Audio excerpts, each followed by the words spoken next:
if you can discuss something, talk about the movie, tell us your experience, and also yes of course ये question मैं भी आपसे पूछना चाहती थी कि एक बचपन से लेके अब तक की जर्नी, यानी कि 75 इयर्स की जर्नी को 2.5 आवर्स में दिखाना एंड उसकी स्क्रिप्टिंग करना, it's a big task, it's a different thing and a big thing.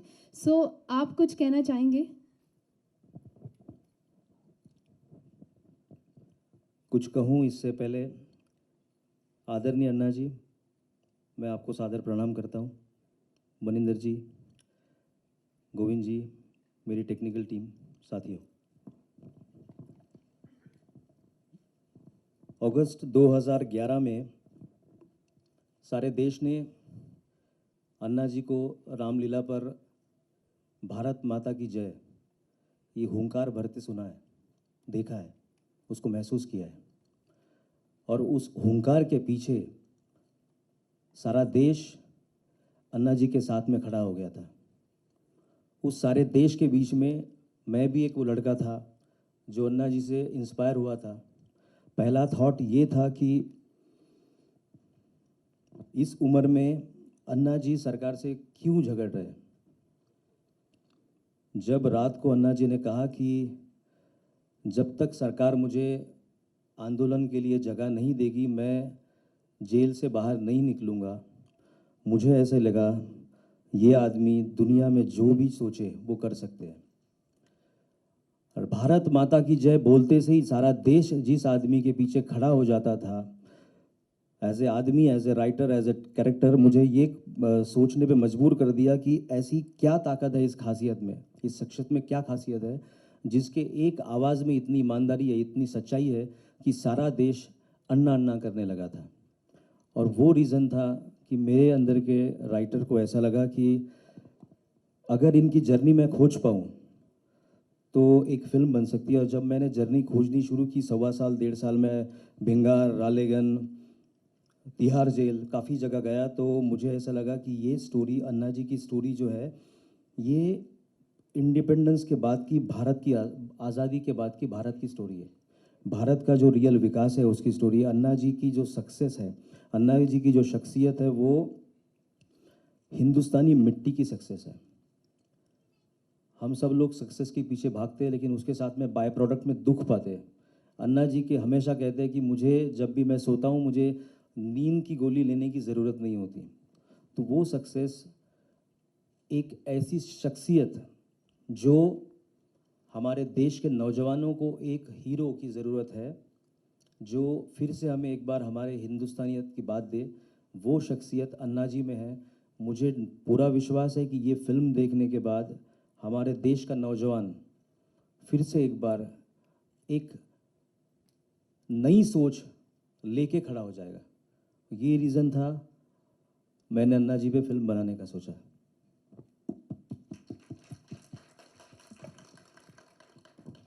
So, sir, as we all know that the movie has been shot in very difficult weather situation.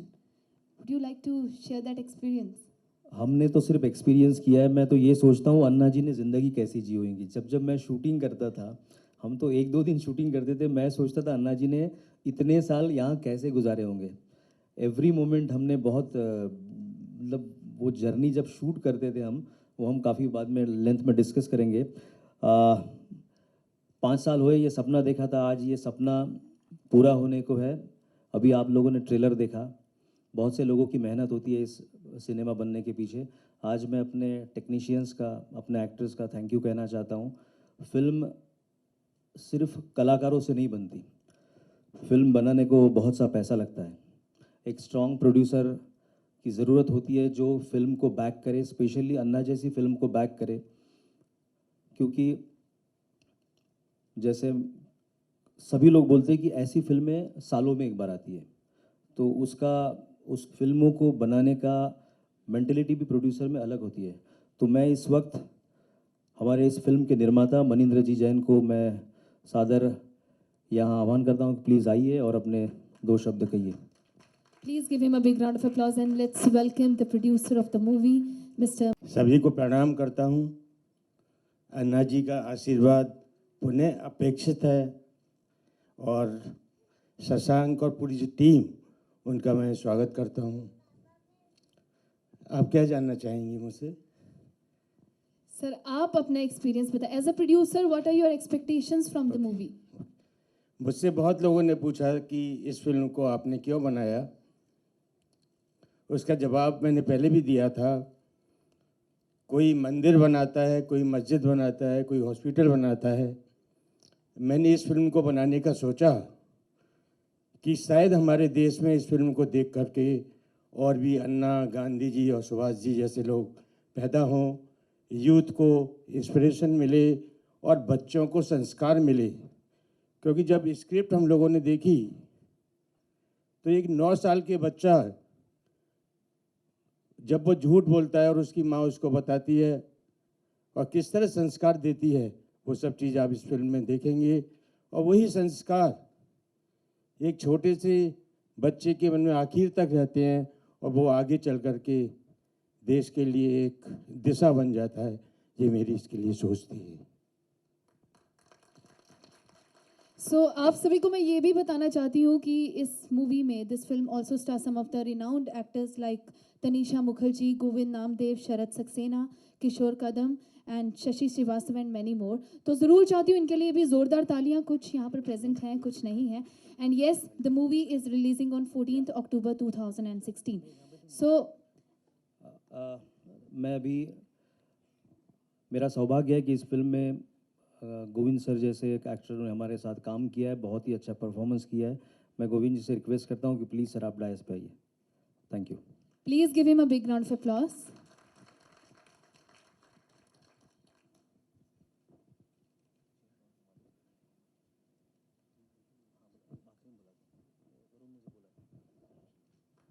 Welcome sir.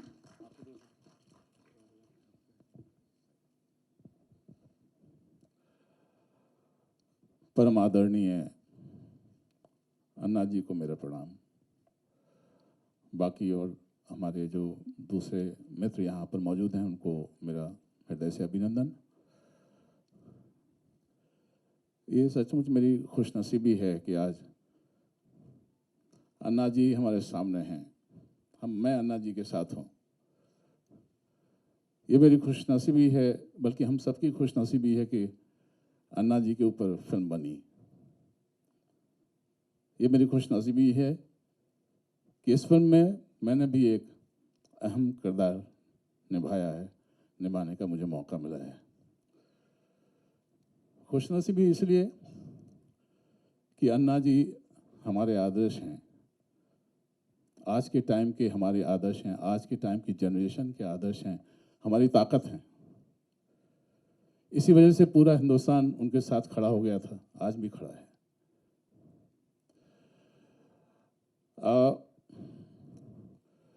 मेरी ये शुभकामना है, मेरी ये दुआ है, मेरा ये आशीर्वाद है कि ये फिल्म बहुत अच्छे स्तर पर रिलीज़ हो, लोगों के दिलों में जगह बनाए और खूब चले।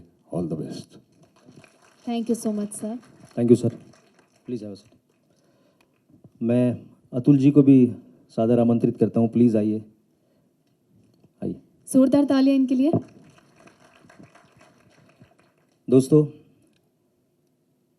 अब आपकी इजाज़त से मैं उस शख्सियत को आपके सामने बुलाना चाहता हूँ जिस शख्सियत ने हम लोगों को जीने की नई प्रेरणा दी है।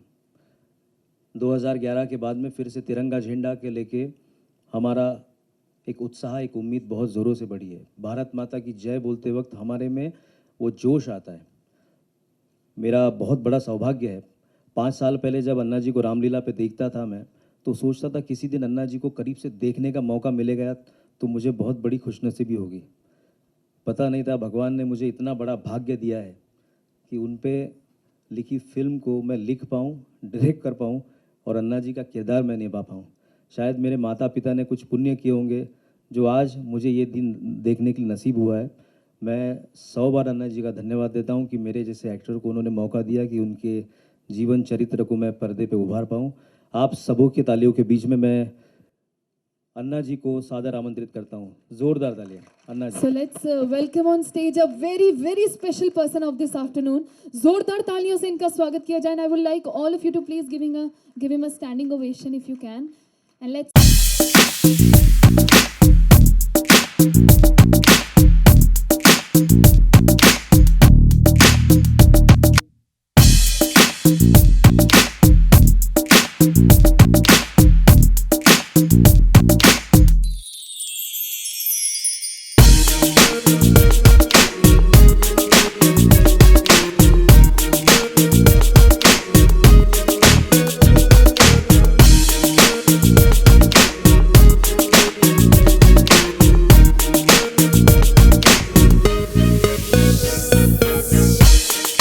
जब हम लोगों ने इतनी मेहनत से और इतनी कठिन फिल्म को बना लिया तो हमको ज़रूरत पड़ी कि कोई ना कोई हमारे लिए अच्छी कंपनी जुड़नी चाहिए, अच्छा स्टूडियो जुड़ना चाहिए।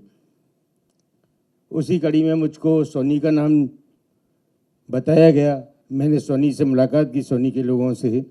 वो लोग आए, एक बार आए, दो बार आए, और एक एक नहीं आए, 6-6, 7-7 लोग आए। पूरी टीम आई और उन लोगों को फिल्म बहुत पसंद आई और उन्होंने कहा कि हम आपके साथ में जुड़ने को तैयार हैं। और वही दिन था। फिर उसके साथ साथ मैंने सोचा कि सोनी क्योंकि एक बहुत पुरानी कंपनी है और इंटरनेशनल उसका बैकग्राउंड है, तो ऐसी फिल्म डेफिनेटली जिस सोच के साथ हम लोगों ने बनाई है वो सोच घर घर तक पहुंचेगी, ऐसा मेरे मन में विश्वास है। जी, हम सबसे पहले ये बताएं, आपको मूवीज में दिलचस्पी है? सिनेमा? मैं अभी 40 साल से कोई फिल्म नहीं देखा। बहुत पहले 50-60 साल से पहले कोई भी नया पिक्चर आता है तो फर्स्ट शो देखता था। सेकंड शो देखना मुझे पसंद नहीं था। लेकिन स्वामी विवेकानंद के विचार मेरे जीवन में आ गए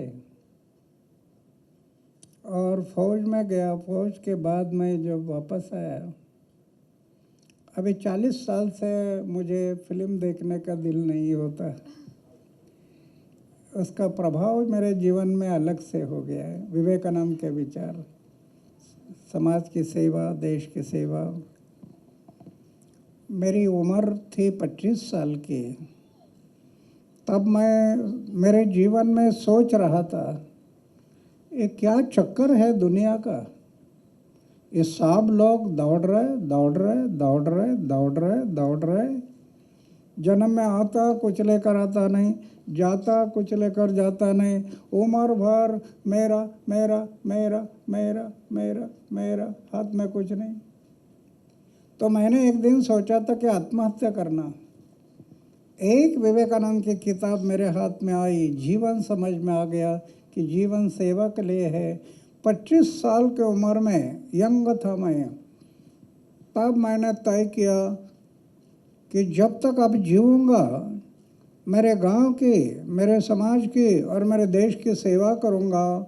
और जिस दिन मैं मरूँगा तो गांव, समाज और देश की सेवा करते करते मरूँगा। ये व्रत लिया मैंने 25 साल की उम्र में, यंग था मैं।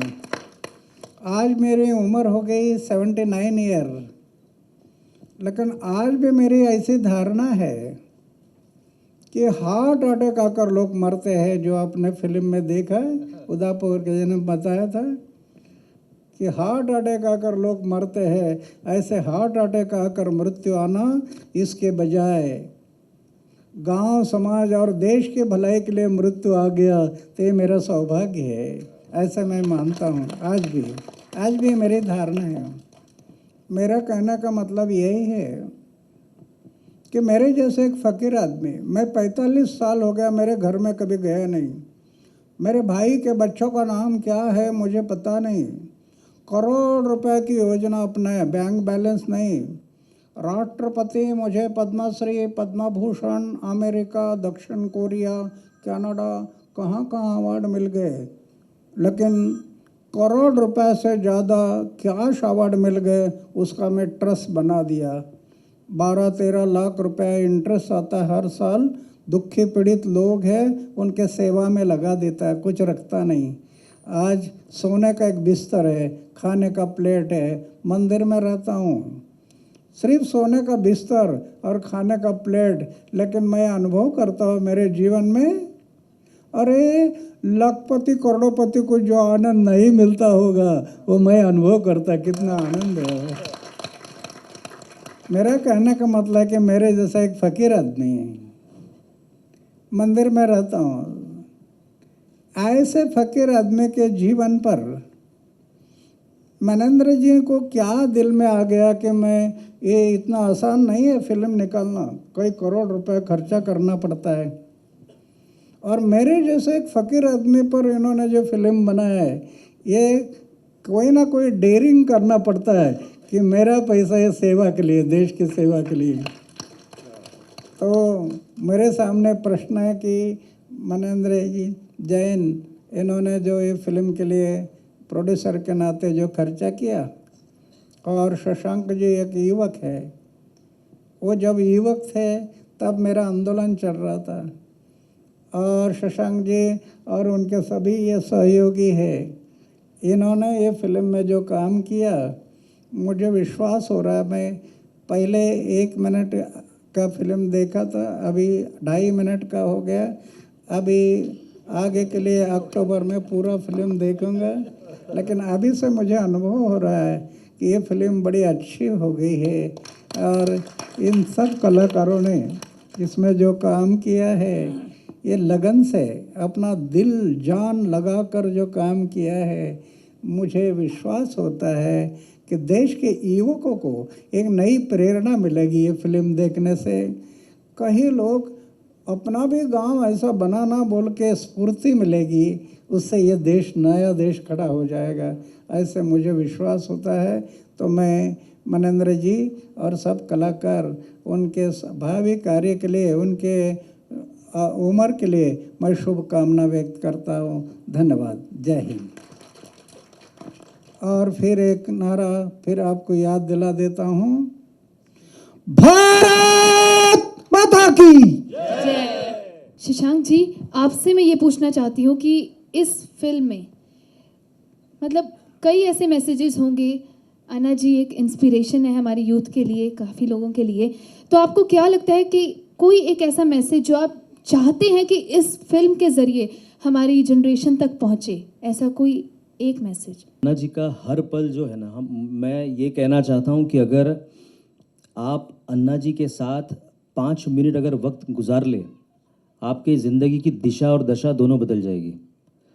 इनके पास देने के लिए इतना अच्छा है।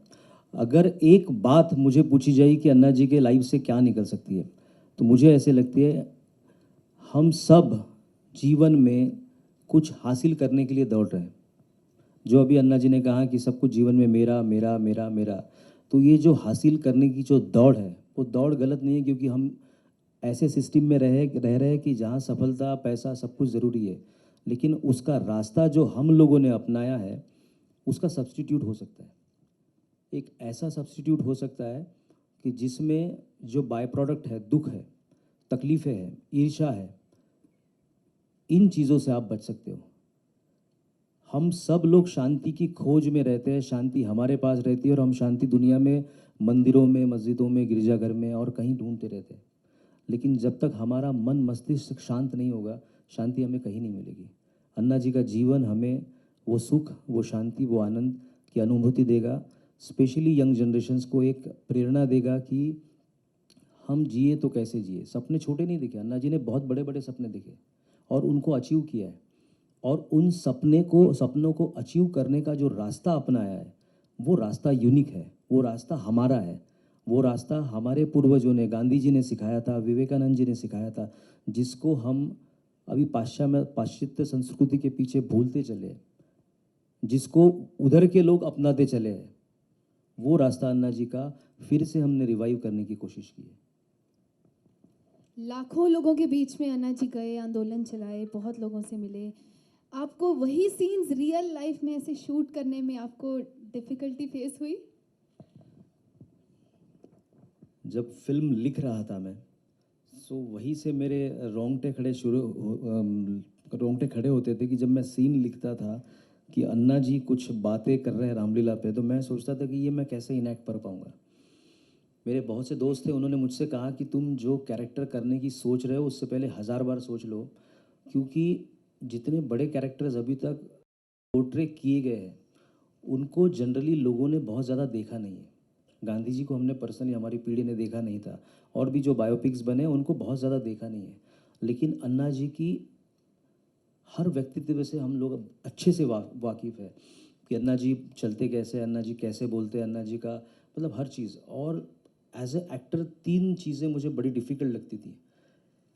किसी भी एक्टर के लिए बहुत ही मतलब एक ऐसे एक्सप्रेशंस पोर्ट्रे करना बहुत आसान है जिसमें बहुत एंगर हो या बहुत हंसी हो, लेकिन अन्ना जी की सिंप्लिसिटी को मैच करना बहुत डिफ़िकल्ट था। मतलब एज एन एक्टर अन्ना जी की जो सिंप्लिसिटी है उसको मैच करना मुझे एक टफ काम था। फिर इस एज में 80 साल का एज का अन्ना जी का कैरेक्टर करके वो कन्विंस करना बहुत डिफ़िकल्ट था।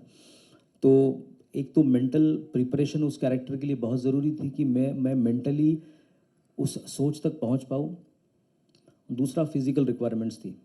सो जब हम मिलिट्री का हमने पोर्शन शूट किया तो उसके लिए मैंने अपना वज़न 6-7 किलो कम किया था। और मतलब उल्टा हुआ है, जब अन्ना जी का यंगर एज में पोर्ट्रे कर रहा था तो मैं अनशन पे था, 6-8 महीने रोटी सब बंद।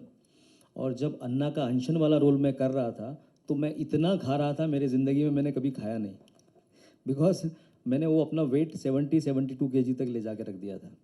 सो कुछ फिज़िकल कुछ मेंटल, लेकिन मैं यकीन से कहता हूँ कि मेरे लिए बहुत टफ था ये काम।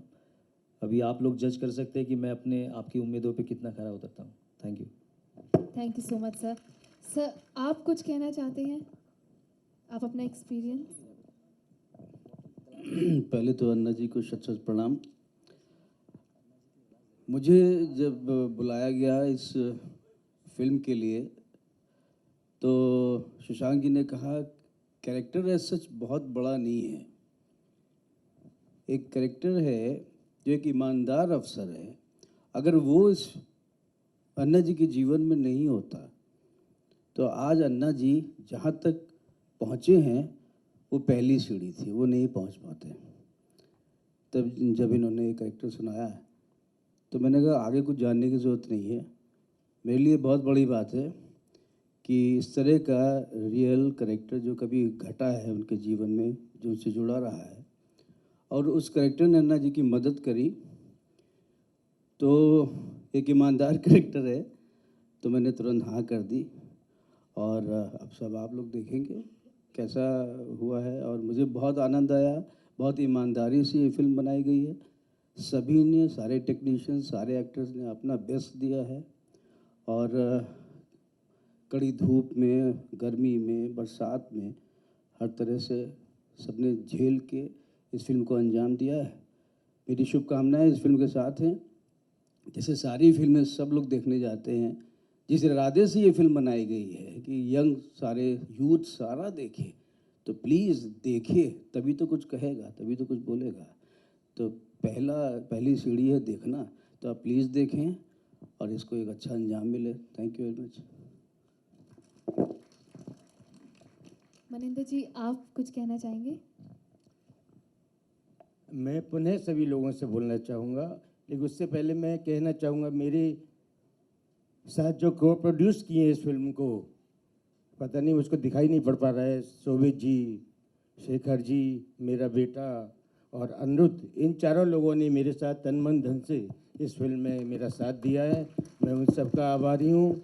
और जिस लक्ष्य को लेके जो फिल्म बनाई है, देखिए यहाँ हम सब लोग बैठे हुए हैं, चाहे किसी फील्ड से हों, मैं भी तरह तरह के बिजनेस में हूँ, लेकिन लक्ष्य सबका क्या होता है कि देश का यूज, या हम देश के लिए कुछ भी कर पाएँ, वो बहुत ज़्यादा इम्पॉर्टेंट है। यहाँ जितने भी बैठे हों, चाहे कोई भी फील्ड के हों, हर कोई चाहता है कि अगर देश पर कोई आपत्ति आती है तो वो भी जाए। कल अन्ना जी बहुत अच्छा बोल रहे थे कि आज 79 ईयर्स की उम्र में भी मुझको अगर पाकिस्तान के साथ लड़ाई के लिए जाना पड़े तो मैं जाने के लिए तैयार हूँ। कल अन्ना जी ने बोला आज भी ABP पे हमारे इंटरव्यू में भी बोला अन्ना जी ने। तो ऐसी जो भावना जिसकी है उसका हम पर थोड़ा सा भी असर पड़ जाए तो हम लोग अपने को धन्य मानेंगे। यहाँ एक और चीज़ बोलना चाहूँगा कि आप सभी लोगों ने मेरे बड़े भाई श्री रविंद्र जैन जी, संगीतकार, जो अभी इस संसार में फिजिकली नहीं है, मैं उनका छोटा भाई हूँ और उनका बहुत बड़ा मुझे आशीर्वाद मिला जब हमने इस फिल्म को बनाने की सोची 2014 में। तो रविंद्र जी ने सबसे पहले सुनने के बाद 2 लाइन बोली थी मुझको सुनते ही, कोई तो है जो देश की चिंता करता है, अन्ना जी के लिए, और कहा था कि तुम इस फिल्म को बनाने के लिए हाँ करो। तो मैं उनके लिए भी आज नमन करता हूँ, वो हमारे बीच में नहीं है। और इस दोनों गाने जो उन्होंने इसके लिए रिकॉर्ड किए हैं, ये अन्नपूर्णा धरती और एक मिलिट्री के ऊपर, जब अन्ना जी ने कभी कभी पीना पड़ता था वहाँ पे, ऐसा वो सीन भी हम लोगों ने दिखाया है जब अन्ना जी ने रम पी ली थी वहाँ पे उसमें मिलिट्री में रहते हुए। तो ऐसी सब बातें जो अनटोल्ड स्टोरी हम जीवन की बोलते हैं कि अन्ना जी का एक ही रूप नहीं है, अन्ना जी के इतने सारे रूप हैं, बचपन से लेके आखिर तक अभी तक आप देख रहे हैं। और आज भी अन्ना जी, मैं सुबह चर्चा कर रहा था, बोल रहे थे अगर ज़रूरत पड़ी तो आज मैं फिर आंदोलन करूंगा, ज़रूरत पड़ी तो फिर मैं सेना में लड़ाई के लिए जाऊंगा। तो मैं अन्ना जी को नमन करता हूं और आशीर्वाद लेता हूं अन्ना जी का कि अन्ना जी ऐसे व्यक्तित्व के साथ मुझको काम करने का मौका मिला और मेरा कुछ पैसा इस कार्य में लगा, ये मेरे लिए बहुत बहुत पुण्य की बात है। तो मैं आप सभी लोगों से प्रार्थना करूंगा कि आप लोग इस पिक्चर को देखें, ज़्यादा से ज़्यादा पब्लिसिटी करें। देखिए आप सभी लोग हर तरह की फिल्में देखते हैं, 99% फिल्में होती हैं जिसमें हम लोग नाच गाने और वही सब काम देखते हैं, प्यार मोहब्बत सब चीज़ें, लेकिन 1% वाली फिल्म को आप ज़रूर देखें। और मीडिया के सभी भाइयों को बहुत बहुत धन्यवाद। अगर आप सभी लोग इस फिल्म के लिए जितनी ज़्यादा पब्लिसिटी करें और हमारे यूथ तक इसको पहुंचाएं, घर घर तक पहुंचाएं, तो मैं सभी पूरी टीम की तरफ से आप सभी लोगों का आभारी रहूँगा। बहुत बहुत धन्यवाद। Thank you so much sir, बहुत बहुत धन्यवाद आपका। सो नाउ वी ओपन है for media, you can ask your questions.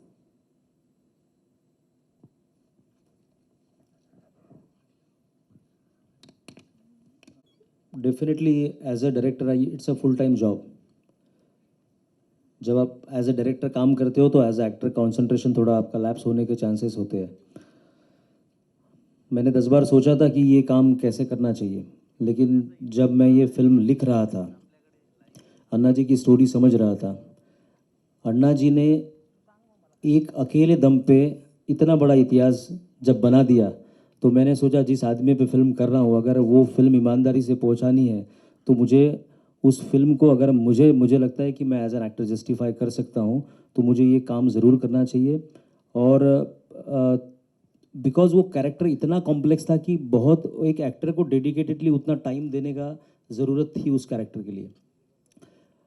सोच आसपास अन्ना जी तक पहुंचने की वजह से मुझे ऐसा लगा कि ये कैरेक्टर अगर मैं करता हूं तो जस्टिफिकेशन मैं दे पाऊंगा, और यही रीज़न था कि मैंने ये सोचा कि एज एन एक्टर और डायरेक्टर मैं ये काम करूं, और मुझे लगता है कि मैं ठीक से निभा पाया। पहले सरकार थी, करप्शन ज़्यादा बढ़ रहा था, इसलिए मैंने वो आंदोलन शुरू किया था।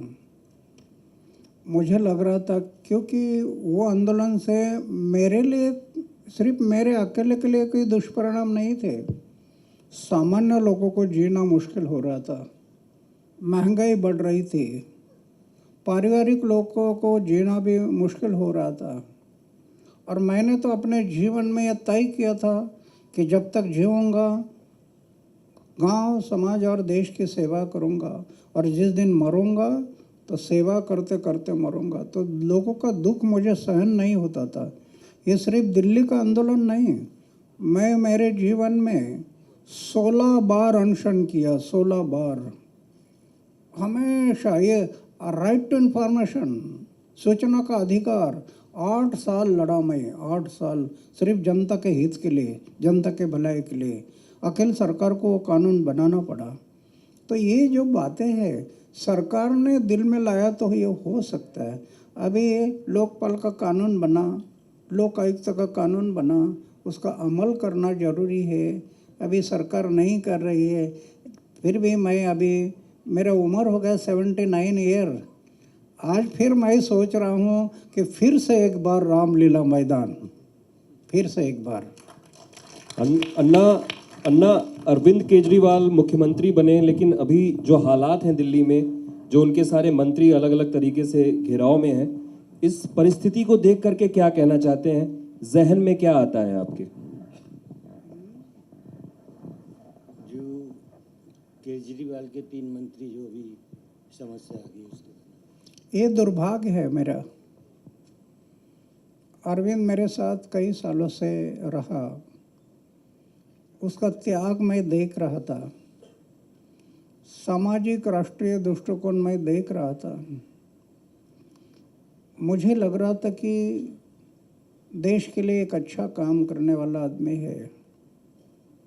लेकिन जब ये आंदोलन हुआ और आंदोलन के कारण ये लोकपाल का कानून बन गया, पूरा देश खड़ा हो गया।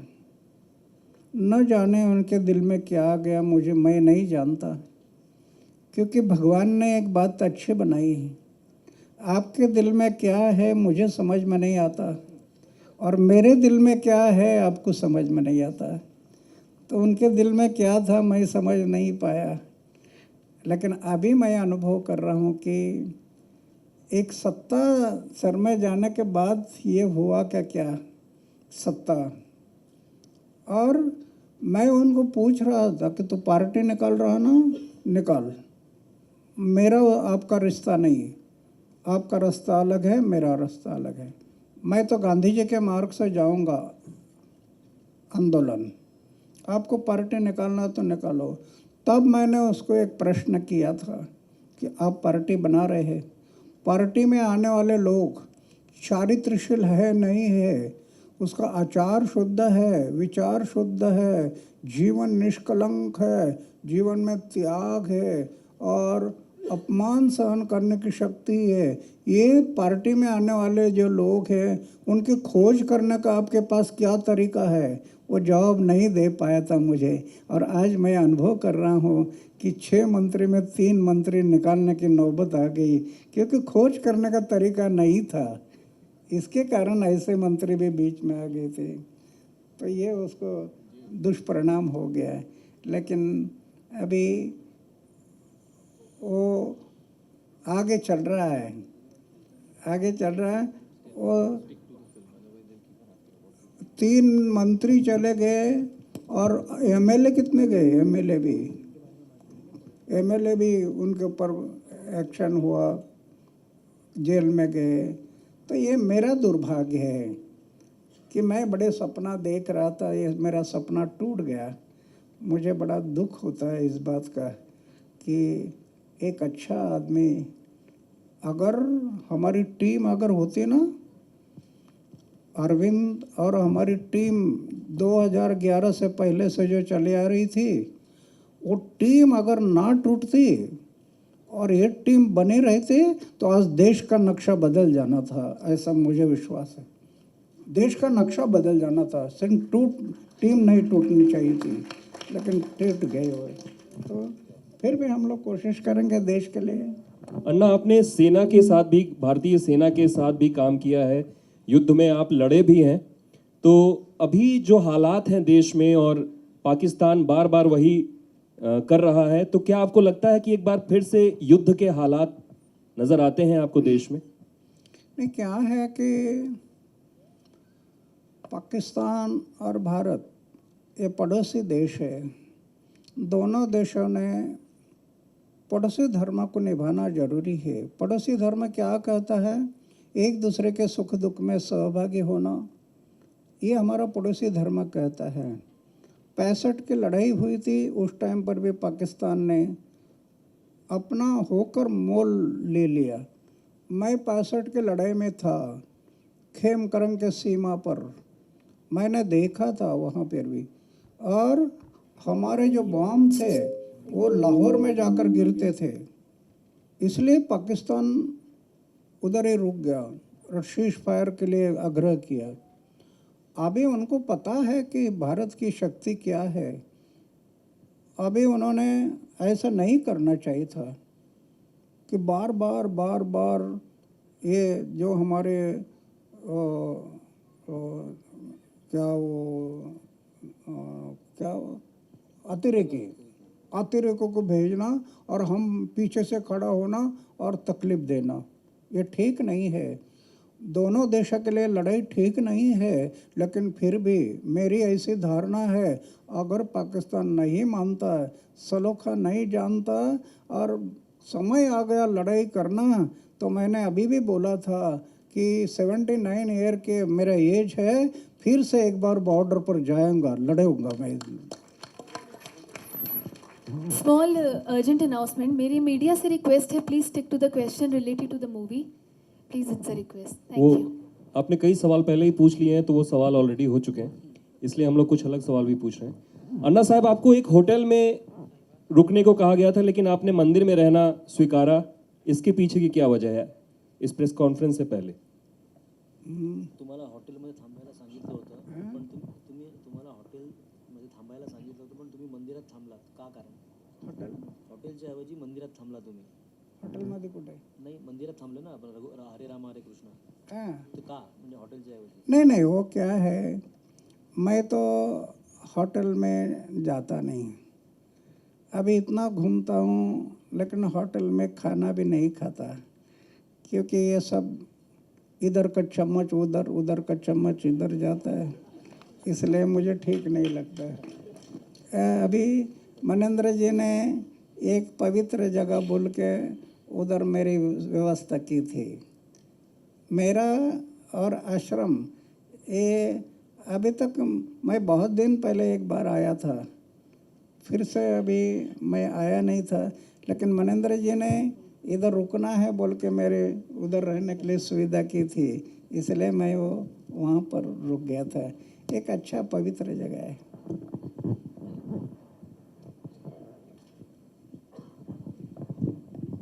हेलो अन्ना जी, मेरे काबिल दोस्त ने अभी आपसे पूछा भारत पाकिस्तान के रिश्ते, उरी एनकाउंटर के बाद भारत सरकार की जो प्रतिक्रिया है उससे आप कितने खुश हैं?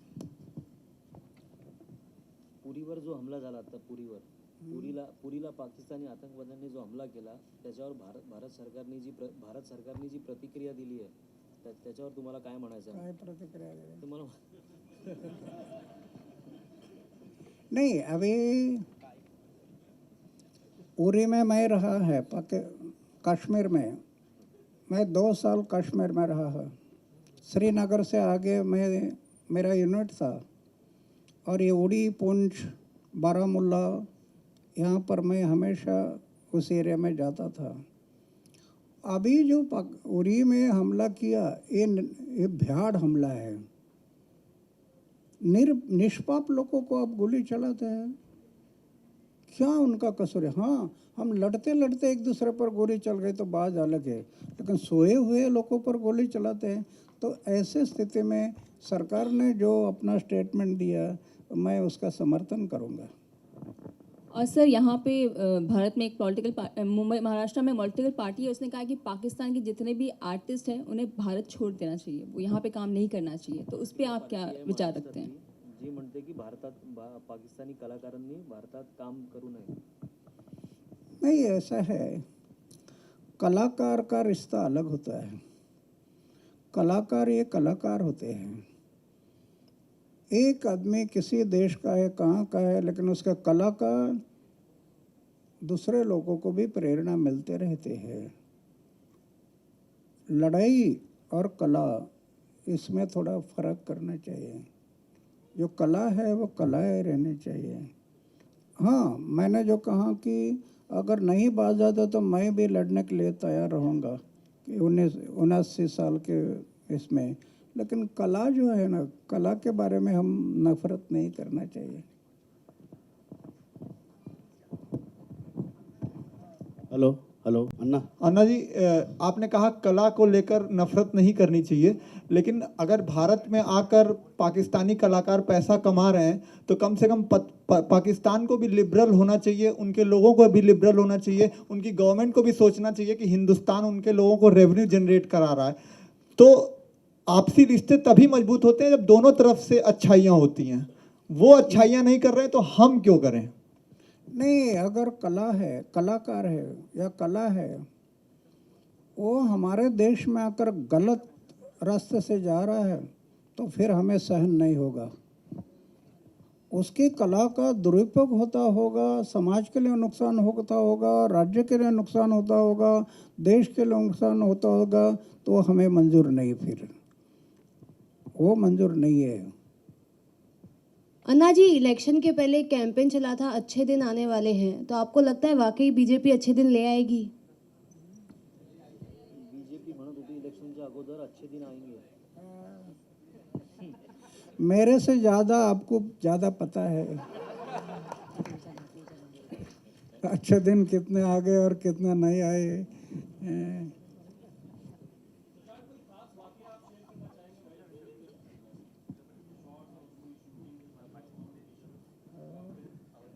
मला विचारतो. फिल्म के दौरान काफ़ी वाक़यात हुए हैं कि जो सच में हमारे मतलब जैसे अन्ना जी ने भी कहा कि अन्ना जी कश्मीर लद्दाख काफ़ी जगह पे काफ़ी साल अन्ना जी ने बिताए हैं. तो जब हम लोग इस फिल्म के वो सीन्स शूट कर रहे थे तो हमारे पास समय काफ़ी कम बचा था. 2 दिन में हमको काफ़ी काम निकालना था और वहाँ का वेदर बहुत बुरा हो गया था. अराउंड -18 डिग्रीज़ वहाँ चल रहा था और जहाँ पे हम लोग कमिट कर चुके थे लोकेशंस वहाँ पे जाना बहुत डिफ़िकल्ट था. तो हम लोग लिटरली सुबह 4:30 बजे उठ के सारा क्रू अपने अपने कंधे पर, इवन मतलब जो कैमरामैन थे हमारे सुरेश देशमाने जी, वो भी एक सामान अपने कंधे पर उठा के निकलते थे. हम एक्टर हम भी मतलब सारी की सारी क्रू कंधे पर सामान लेके निकलती थी और हम 8:30 बजे सेट पे पहुंचते थे, शूट करना शुरू करते थे. आखिरी दिन ये कंडीशन आ गई कि 1 बजे के बाद वहाँ के लोकल लोग बोले सर आप यहाँ से निकल जाइए, वरना अगर आप फंस गए तो आप लोगों की जान भी जा सकती है. लेकिन हम लोग अन्ना जी के प्रेरणा से इतने प्रेरित थे कि हमने सोचा कि ये पूरा सीक्वेंस हम कंप्लीट करेंगे, उसके बाद ही हम यहाँ से जाएंगे. तो हमने अराउंड 5:30 बजे वो सीक्वेंस कंप्लीट करके जब हम बाहर निकले और मैं होटल पे आया, मुझे ऐसी फिर से इच्छा हुई कि मैं एक बार उस बहुत खूबसूरत दिख रहा था क्योंकि बर्फ़बारी बहुत ज़ोरों से हो रही थी और तब तक -22 डिग्री वहाँ पे हो चुका था. तो मैं एक बार जाके फिर से उस लोकेशन को देख के आता हूँ. जब मैं उस लोकेशन पे वापस गया तो ड्राइवर मुझे जाने की सलाह नहीं दे रहा था और जैसे ही हम आगे पहुँचे तो वो गाड़ी इस तरह स्किड होना शुरू हो गई कि वहाँ से बड़े मुश्किल से हम वापस आ पाए थे. अगर आधा घंटा और लेट हम शूटिंग करते तो हम लोग मुश्किल में फंस सकते थे. लेकिन भगवान का आशीर्वाद था और अन्ना जी का आशीर्वाद था कि हम वो शूटिंग भी ठीक से कर पाए. दूसरा गाना हम लोगों ने शूट किया था जब अन्ना जी ने गांव में पहुंचने के बाद अन्ना जी ने स्ट्रगल शुरू किया था और एक मुहिम पे अन्ना जी की जो भी विचार थे उनको गांव ने एक्सेप्ट करना शुरू कर दिया. वहाँ पे रविंद्र जैन जी ने एक बहुत ही खूबसूरत गाना लिखा है जो पिछले 10-15 साल में आपको सुनने नहीं आया होगा. बहुत ही मतलब जो गाने हम पहले सुना करते थे, मीनिंगफुल येट मेलोडियस, वो गाना हमको 48 डिग्री में शूट करना था. मेरे कुछ एक्टर्स, सीनियर एक्टर्स थे, वो मुझे मजाक में बोलते थे भाई एक काम कर, आधा पेमेंट कट कर दे लेकिन इस गाने से हमको निकाल दे, क्योंकि वो पूरा बैरल लैंड था. उस लैंड में एक भी मतलब बिल्कुल गंजा जगह थी. 48 डिग्री, वहाँ पे वैनिटी नहीं पहुँच सकती थी. आप जब सुबह 9 बजे वहाँ पहुँच गए तो देन आपको शाम को 6 बजे तक शूटिंग करनी है. तो वो भी काफ़ी डिफ़िकल्ट सिचुएशंस थी हमारे लिए, लेकिन हमने काफ़ी एंजॉय किया हर moment. Thank you. Hello hello hello hello. मेरा सवाल डायरेक्टर साहब आपसे भी है और अन्ना जी से भी है. अन्ना जी नमस्ते. सर सवाल ये है कि मेरा कि अन्ना जी ने पिक्चर को देखा नहीं है अब तक. क्या पिक्चर रिलीज़ होने के पहले आप उनको पिक्चर बताना चाहोगे? और दूसरा सवाल अन्ना जी से भी है, क्या अगर इसमें कोई ऑब्जेक्शनल सीन होगा क्या आप उसको कट करना चाहोगे? हाँ, अभी तक अन्ना जी ने फिल्म नहीं देखी, लेकिन फिल्म की सब्जेक्ट्स ऑलवेज मैं अन्ना जी से, मैं अभी मतलब 2012 से हमने ये फिल्म लिखना शुरू की है और 2015 में हम सेटिस्फैक्शन लेवल पे पहुँचे कि यस ये स्क्रिप्ट अन्ना जी की लाइफ को जस्टिफाई कर सकती है. तो हमने कोई भी चीज़ घाई में नहीं की है और उस कंसेंट के बाद में हम फिल्म करते आए. फिर भी अभी अन्ना जी फिल्म देखेंगे, अन्ना जी का जो भी बात होंगी वो हमारे लिए आदेश होगा. उसके बारे में हमको हमारे दिमाग में कोई दो राय है नहीं. लेकिन मैं आपको यकीन दिलाता हूँ ये फिल्म इतने बेहतरीन ढंग से लिखी गई है कि इसमें ऑब्जेक्शन कुछ नहीं है. ये तो एक पॉजिटिव झरना है. आप आइए, उस झरने में 60 साल के हिंदुस्तान की बदलती तस्वीर देखिए और अपने आप को उसमें जज करिए. इसमें हमने कोई भी मतलब मैं वो वर्ड्स भी यूज़ नहीं करना चाहता यहाँ पे. So it's a very positive film. It's a very positive film on a very positive person. और वो जर्नी अन्ना जी की जो किसी ने देखी नहीं, कि एक आदमी अगर सोच ले, ठान ले तो क्या हासिल नहीं कर सकता. Shashank, over here to your center. Can we expect to see some elements of Arvind Kejriwal in the movie? जो रामलीला मैदान में जो जब अन्ना हजारे और अरविंद केजरीवाल साथ में जब अनशन किया था उन्होंने, तो वो एलिमेंट्स फिल्म में नजर आने वाला है कहीं ना कहीं. It's a film about Anna Hazare. I don't know why Arvind Kejriwal every time आ जाते हैं point of view. Because he was there to support. नहीं, I know that, but Anna ji की लाइफ में और भी बहुत बड़े बड़े लोग आए. अन्ना जी की लाइफ में बिकॉज मे बी आपको वो इंसिडेंट्स पता है. हमने अन्ना जी की 60 साल की जर्नी इस फिल्म में लेके आए हैं. जर्नी के दौरान जो भी व्यक्तित्व अन्ना जी के लाइफ से आके गुजरे हैं, वो व्यक्तित्व को जितना इम्पोर्टेंस देना चाहिए उतना इम्पोर्टेंस हमने दिया है. My film is about Anna's journey. उस जर्नी के दौरान जो भी पड़ाव आते रहे, वो पड़ाव आते गए और जाते रहेंगे. कॉन्फ्लिक्ट्स दिखा जाएंगे अन्ना जी और उनके बीच में जो हो रहे थे, और इसका एंडिंग कब तक है? मतलब 2011-12 कब आप एंड कर रहे हैं? कुछ तो चीज़ें फिल्म देख के भी आपको गेस करनी पड़ेगी. अन्ना, मेरा सवाल अन्ना जी से है. अन्ना जी, जिस प्रकार देश के सामने कई सारी समस्याओं के बारे में आपने जंग भी छेड़ी थी और कामयाबी भी हासिल हुई है, लेकिन फिलहाल महाराष्ट्र में एक नई समस्या उभर के आ रही है और जिसके लिए मराठा समाज द्वारा बहुत बड़ा आंदोलन किया जा रहा है. किस कदर देखते हो आप इस आंदोलन की तरफ?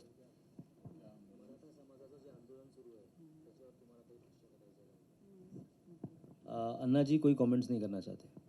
एकंदरीत राज्यभरातून कुपोषणाचे बरेच आपल्याला किस्से ऐकायला येतात आहे. इथे उजवीकडे इथे. हां, एकंदरीत आपल्याला राज्यभरातून असे अनेक कुपोषणाचे किस्से समोर येतात. त्याच्याविषयी तुमची काय भूमिका आहे? माझी अण्णांची.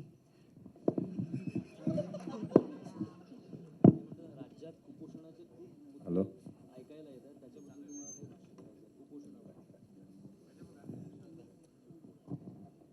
कुपोषणाच्या बाबतीत एक फकीर माणूस काय बोलणार ज्याच्याकडे.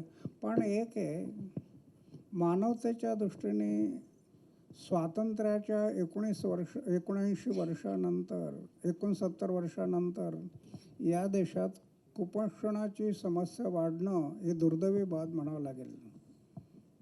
राज्यकर्त्यांनी याच्यावर गांभीर्याने विचार करणं आवश्यक आहे की कुपोषण वाढू नये.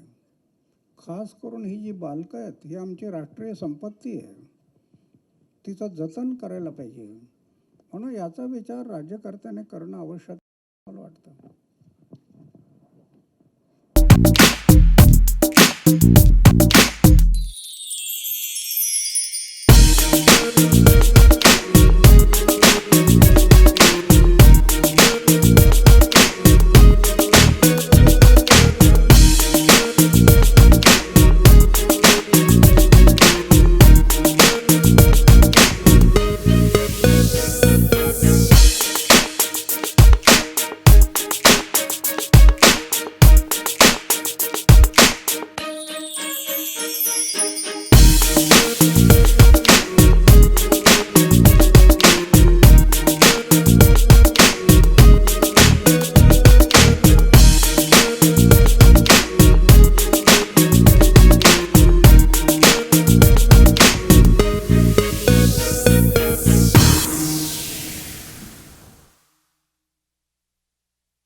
Thank you.